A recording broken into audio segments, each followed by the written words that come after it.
Bank খাতের জন্য সবচেয়ে বড় চ্যালেঞ্জ খেলাপি ঋণ নিয়ন্ত্রণ। লাগামহীনভাবে বাড়ছে খেলাপি ঋণের অঙ্ক। এই ঋণের মধ্যে বেশি ঝুঁকি তৈরি করছে মন্দমানে শ্রেণীকরণ করা ঋণ। গত জুন মাসে ব্যাংকগুলোতে মন্দ ঋণের পরিমাণ দাঁড়িয়েছে 1,67,889 কোটি টাকা, যা মোট খেলাপির প্রায় 80%। এসব ঋণের বেশিরভাগই বিভিন্ন আর্থিক অনিয়ম, জাল জালিয়াতি ও যোগসাজশের মাধ্যমে হাতিয়ে নেওয়া হয়েছে। ফলে এই মানের ঋণ আদায়ে সম্ভাবনা খুবই কম। বাংলাদেশ ব্যাংকের হালনাগাদ প্রতিবেদনে এসব তথ্য জানা গেছে। প্রতিবেদন অনুযায়ী 2024 সালের জুন প্রান্তিক শেষে ব্যাংক খাতে খেলাপি ঋণ দাঁড়িয়েছে 2,11,391 কোটি টাকা, যা মোট বিতরণকৃত ঋণের 12.56%। 15 বছর আগে 2009 সালে আওয়ামী লীগ সরকার গঠনের সময় দেশে খেলাপি ঋণ ছিল 22,481 কোটি টাকা। সেই হিসেবে গত 15 বছরে খেলাপি ঋণ বেড়েছে 1,88,910 কোটি টাকা। এই ঋণের বড় অংশই আদায় অযোগ্য।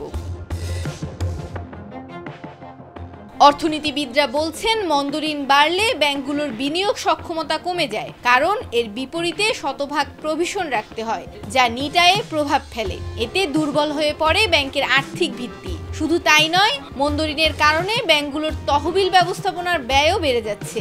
মন্দ ঋণ এভাবে বেড়ে যাওয়ায় যাচাই বাছাই ছাড়া ঋণ অনুমোদন, ঋণ পুনঃতফসিল ও পুনর্গঠনে ছাড় দেয়া এবং সার্বিকভাবে নিয়ন্ত্রক সংস্থা হিসেবে বাংলাদেশ ব্যাংকের সুশাসনের অভাবকে দায়ী করছেন তারা।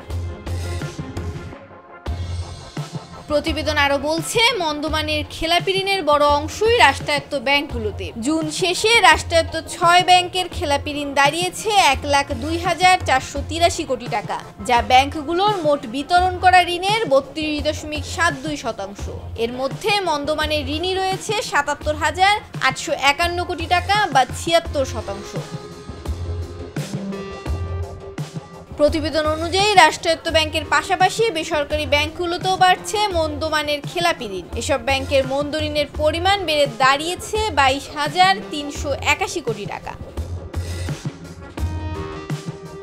মৌমিতা মৌ, ডেস্ক রিপোর্ট, ভোরের পাতা।